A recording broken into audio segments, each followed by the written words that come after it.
Welcome to electronicsforyou.com's DIY project videos.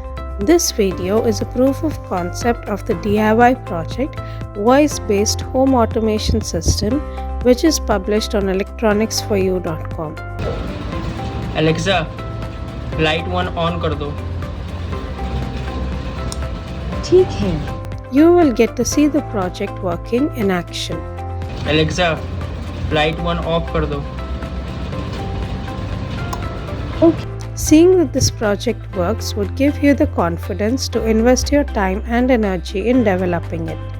Let me explain key parts of the project that you will learn more about while working on it.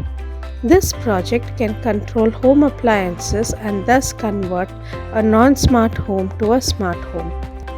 A Node MCU controller is used along with Amazon Echo to communicate with the circuit in order to control the appliances. The components we use here are an Amazon Alexa Echo Dot, Node MCU board, 2 relay module and 2 60-watt bulbs. Interested in making this DIY project?